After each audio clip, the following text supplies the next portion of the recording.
오늘 보실 말씀은 시편 114편 1절에서 8절까지입니다. 저랑 한 절씩 같이 교독을 하시겠습니다. 이스라엘이 애굽에서 나오며 야곱의 집안이 언어가 다른 민족에게서 나올 때 유다는 여호와의 성소가 되고 이스라엘은 그의 영토가 되었도다. 바다가 보고 도망하며 요단은 물러갔으니 산들은 순양들같이 뛰놀며 작은 산들은 어린 양들같이 뛰었도다. 바다에 내가 도망하면 어찌함이며 요단아 내가 물러가면 어찌함인가. 너희 산들아 순양들같이 뛰놀며 작은 산들아 어린 양들같이 뛰놀면 어찌함인가. 땅이여 너는 주 앞 곧 야곱의 하나님 앞에서 떨지어다. 그가 반석을 쳐서 문물이 되게 하시며 차돌로 샘물이 되게 하셨도다. 아멘. 오늘 아침에 우리가 읽은 시편 114편은 이제 그 이스라엘 백성들이 그 출애굽하는 과정, 그리고 이제 가나안 땅으로 이렇게 요단강을 건너서 들어와서 정착하는 이런 과거에 참 영광스러웠던 과거를 회상을 하면서 이제 그 과정 속에서 이렇게 보여진 하나님의 권능을 이렇게 소개하는 내용으로 쭉 구성이 되어져 있는 시편입니다. 먼저 1절과 2절을 다시 보시면 이렇게 말씀하고 있죠. 이스라엘이 애굽에서 나오며 야곱의 집안이 언어가 다른 민족에게서 나올 때 유다는 여호와의 성소가 되고 이스라엘은 그의 영토가 되었도다. 이렇게 말씀을 합니다. 1절의 내용은 이제 출애굽 내용을 언급하고 있는 것이고 2절의 내용은 이제 가나안 땅에 정착해서 그들이 하나님의 은혜 가운데 어떠한 나라를 세웠는가라고 하는 것을 우리에게 보여주고 있는 내용입니다. 그러면서 이제 3절부터 그 출애굽과 가나안 정복 과정에서 일어난 그 자연 속에서 하나님이 행하신 놀라운 일들을 이렇게 소개하죠. 먼저 3절에 보시면 이렇게 말씀합니다. 바다가 보고 도망하며 요단은 물러갔으니 이렇게 노래하죠. 바다가 보고 도망했다고 하는 것은 이제 홍해 바다가 갈라진 것. 또 요단도 물러갔다고 하는 것은 뭐냐면 요단강이 또 갈라지는 것. 그래서 이제 그 사이로 홍해 바다 사이로 마른 땅을 밟고 그리고 또 요단강이 갈라져서 그 마른 땅을 밟고 이스라엘 백성들이 건넜던 장면을 이렇게 묘사를 하고 있는 것입니다. 이스라엘 역사 가운데 출애굽 과정하고 요단강을 건넌 이 가나안 정착의 과정을 한마디로 얘기하면 하나님께서 행하신 기적의 역사다 이렇게 말씀하고 있어요. 왜냐하면 그 모든 과정들이 하나같이 인간의 능력으로는 상상할 수 없는 방식으로 이루어진 것이 그 과정들입니다. 홍해바다는 갈라져가지고 말씀드린 대로 이스라엘 백성들이 갈라진 순간 그 바다 밑 깊은 바닥들이 마른 땅처럼 되어져서 이스라엘 백성들이 건너는데 만약에 마른 땅이 아니고 막 진흙 같은 이런 땅이면 너무 힘들었을 거예요. 그런데 성경은 뭐라고 묘사하냐면 그들이 마른 땅을 밟고 지나갔다 이렇게 묘사를 합니다. 그리고 특별히 이제 그들이 이스라엘 백성들이 다 건넌 이후에 다시 물이 회복되어 가지고 어떤 일이 벌어지냐면 이스라엘 민족을 뒤쫓아오던 애굽의 모든 군대를 그 바다에 하나님께서 수장시켜 버리는 놀라운 일을 행하십니다. 그래서 그 사건을 경험하고 나서 이제 출애굽기 15장에 보면 이스라엘 백성들과 모세가 노래를 하죠. 출애굽기 15장 10절과 11절을 보시면 이렇게 돼 있어요. 주께서 바람을 일으키시며 바다가 그들을 덮으니 그들이 거센 물이 납같이 잠겼나이다. 여호와의 신중에 주와 같은 자가 누구니이까. 주와 같이 거룩함으로 영광스러우며 찬송할 만한 위엄이 있으며 기이한 일을 행하는 자가 누구니이까. 이렇게 찬양을 하며 노래를 합니다. 그리고 또 이스라엘 백성들이 이제 요단강을 건너서 가나안 땅에 입성하는 장면도 이스라엘 백성들이 홍해를 건널 때와 똑같은 그에 못지않은 기적을 통해서 강을 건너게 되어지죠. 그래서 이스라엘 백성들이 그 요단강을 건너는 그 장면을 보고 가나안 땅에 살던 원주민들이 그리고 또 주변에 살고 있던 많은 나라들이 간담이 서늘해졌다.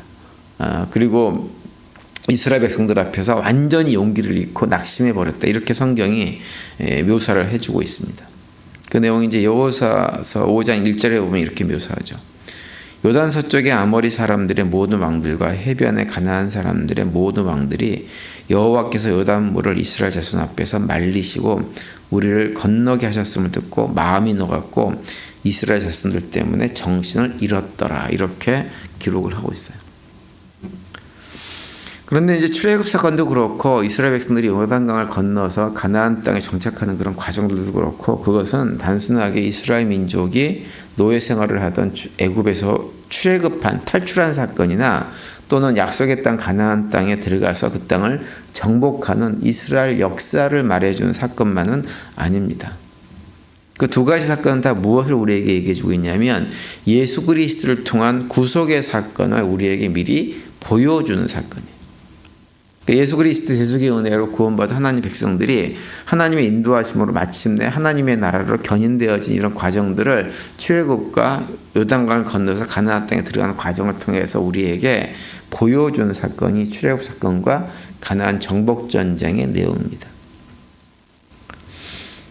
그래서 그 사건은 창세기 3장에서 이제 하나님께서 아담과 하와가 타락한 이후에 하나님께서 사단의 그 심판하시는 과정 속에서 그런 말씀을 하시죠. 여자의 후손이 등장을 해서 사단의 머리를 짓밟아 버리고 자기 백성을 다시 하나님 백성으로 회복시켜 줄 것이다 라고 하는 말씀을 창세기 3장 15절에 하고 있는데 그 사단의 어떤 시험으로 인해서 노예로 사단의 종으로 떨어진 인간을 구원하시려고 하나님의 계획이 어떻게 완성될 것인지를 구체적으로 보여주는 사건, 그 예표해주는 사건이 무엇이냐면 바로 출애굽 사건과 가나안 정복 전쟁을 통해서 가나안에 입성하는 이런 과정들입니다.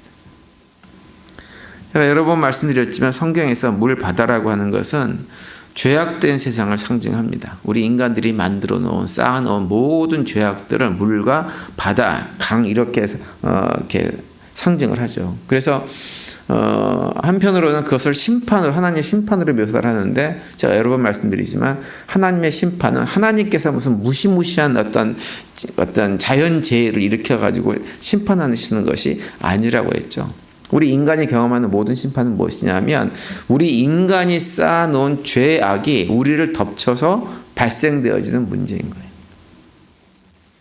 그런데 이스라엘 백성들이 홍해 바다를 건너면서 요단강을 건너면서 바닷물이 다 물러가고 또 요단강 물이 다 물러가서 그 땅을 마른 땅을 건넜다고 하는 것은 무엇이냐면 하나님께서 구원하시기로 작정하신 그 백성들은 더 이상 어떤 존재들이냐면 그들이 쌓아놓은 죄가 그들을 더 이상 덮쳐서 그들을 심판하는 일이 없게 될 것이다 라고 하는 것을 우리에게 보여주는 거죠. 어떻게 그런 일이 일어나느냐? 바로 예수 그리스도의 대속의 은혜로 그런 일이 일어날 것이라고 하는 거예요. 예수 그리스도의 대속의 은혜를 입은 하나님 백성들은 더 이상 죄와 사망의 굴레 속에 갇혀 살 필요가 없게 된다라고 하는 것을 우리에게 말씀해 주고 있는 거예요. 그래서 우리가 잘 아는 요한복음 5장 24절에 보면 예수님이 그런 말씀을 하죠.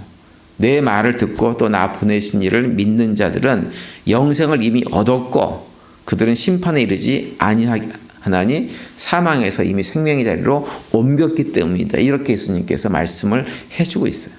그러니까 이미 우리는 어떤 존재냐면 사망의 자리에 있다가 과거엔 거기 있었는데 지금은 생명의 자리로 옮겨진 존재들입니다. 그래서 더 이상 심판이 존재하지 않아요. 설령 우리가 이 땅에 살면서 이런저런 죄를 좀 범하기도 하고 그걸 죄 짓고 회개하는 일들을 반복한다고 해서 우리가 이 땅에서 예수 믿기 전에 또 예수 믿은 이후에 지은 죄가 있다고 해도 그것 때문에 심판을 받는 일은 더 이상 없습니다. 왜냐하면 이미 생명의 자리로 옮겨진 존재이기 때문에. 그래서 특별히 로마서 8장에 보면 그래서 그런 우리들을 하나님이 결코 하나님의 호적에서 파내지 않을 것이다 라는 의미에서 이렇게 말씀을 해주고 있어요. 로마서 8장 38절 39절에 보면 사망이나 생명이나 천사들이나 권세자들이나 현재일이나 장래일이나 능력이나 높음이나 기품이나 다른 아무 피조물이라도 우리를 우리 주 그리스도 예수 안에 있는 하나님의 사랑에서 끊을 수 없으리라 이렇게 말씀합니다. 하나님의 사랑 안에서 하나님의 자녀가 된 우리들을 결코 하나님과의 관계가 다시 끊어지도록 만들 수 있는 것은 더 이상 아무것도 존재하지 않는다고 하는 거예요. 그래서 우리 모두는 하나님의 자녀들이기 때문에 비록 우리가 이 땅에 살면서 영적으로 성장이 좀 더디기도 하고 그것 때문에 여러 가지 또 죄악된 습성들을 버리지 못하고 이 땅에서 이런저런 지지고 볶는 그런 삶을 산다고 하더라도 하나님께서 예수 그리스도의 대속의 은혜를 통해서 우리에게 허락하신 구원을 잃어버릴까 봐 전전긍긍하며 살 필요가 전혀 없습니다. 그런데 이제 우리 신앙생활을 하면서 교회공동체에서 이렇게 성도들과 대화를 해보면 그런데 어떤 분들은 자꾸 그것을 의심하시는 분들이 꽤 많이 있어요. 그러다 보니까는 이제 그것은 의심하고 하나님의 은혜는 의심하고 자꾸 무엇을 강조하면 우리의 행위를 강조합니다. 행위가 뒤따르지 않으면 우리가 아무리 예수를 믿는다 고백을 해도 그 믿음만 가지고는 천국에 갈 수 없다. 아버지 집에 갈 수 없다. 이렇게 자꾸 얘기를 해요. 특별히 그래서 이제 최근에는 신학자들 가운데서도 사도 바울을 심하게 비판하는 사람들도 많이 있습니다. 왜냐하면 사도 바울이 그렇게 얘기했거든요. 오직 믿음으로 우리가 구원받는다. 로마서에서 그렇게 주장을 했거든요. 그래서 사도 바울이 했던 그런 로마서의 주장 때문에 오늘날 기독교가 다 망가져 버렸다. 이렇게 얘기를 합니다. 그러면서 사람들이 그런 주장에 대해서 굉장히 많이 공감을 해요. 특별히 요즘처럼 기독교인들이 세상에서 이런저런 욕을 먹고 사는 시대에 그런 얘기가 굉장히 설득력이 있어 보입니다. 아니다. 믿음으로만은 안 돼. 행함이 있어야 돼. 우리의 모습을 보니까 이것은 아니야. 라고 자꾸 얘기를 해요.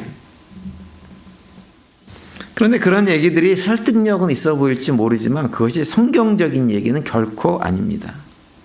만약에 그들의 주장이 설득력이 있으려면 출애굽하던 이스라엘 백성들도 갈라진 홍해 바다를 건너는 것이 아니라 그 홍해 바다에 다 빠져 죽어야 돼요. 그 바다를 건너는 경험을 하면 안 돼요. 요단강을 건넜던 이스라엘 백성들이 요단강을 마른 땅을 밟고 건널 수 없어요. 그런 일이 불가능해요. 그들 다 모두 물에 빠져 죽어야 됩니다. 왜냐하면 홍해를 건넌 이스라엘 백성들이나 그 홍해 바다에 빠져 죽은 바로의 군대나 사실 하나님 편에 볼 때는 다 똑같은 죄인들입니다. 어떤 이유로도 구원받을 수 없는 존재들이에요. 심판을 하시겠다고 하면 똑같이 심판받고 멸망을 해야 돼요. 행위를 기준으로 한다고 한다면. 그런데 하나님께서는 이스라엘 백성들을 그것과 관계없이 불쌍히 여기시고 그들만을 구원해 주셨습니다. 이스라엘 백성들이 요단강을 건너서 가나안 땅에 들어갔을 때 하나님께서 가나안 7 족속을 진멸하고 주변 나라들을 진멸하는 이런 일을 통해서 그들 그 땅을 주셨죠. 근데 사실은 이스라엘 백성들이나 당시 주변에 살고 있던 가나안 땅에 살고 있던 사람들이나 죄인이라고 하는 측면에서 보면 다 똑같은 죄인들입니다. 근데 하나님께서 특별히 이스라엘 백성들을 선택하셔서 그들로 요단강을 마른 땅 건너게 하시고 그들로 하여 그 땅을 정복하게 만드셨어요. 그래서 오늘날 우리들도 마찬가지입니다. 마찬가지. 예수님의 대속의 은혜로 구원받은 우리들은 더 이상 우리가 뭐 특별하게 행위가 의로워서 구원받은 것이 아니에요. 그 대속해 주신 은혜를 주신 이유는 그냥 우리에게 선물로 우리에게 그 구원의 은혜를 주셨어요. 예수님께서 우리의 죄를 위해서 십자가에서 돌아가셨다고 하는 그 이유, 그것을 믿는 믿음 하나 때문에 그냥 구원해 주기로 작정을 하신 거예요. 그래서 우리가 해야 될 것은 자꾸 우리의 행위를 바라보면서 내가 행위가 못 따르기 때문에 이 행위가 못 따르는 것으로 인해서 내가 지옥 갈 줄도 몰라 두려워하고 걱정하고 염려하는 것이 아니라 내 행위가 따르지 않는 모습을 볼 때마다 나 같은 것을 하나님께서 은혜로 구원이라고 하는 놀라운 선물을 주셨다고 하는 것을 기억하면서 그저 감사하고 사는 거예요. 감사하고.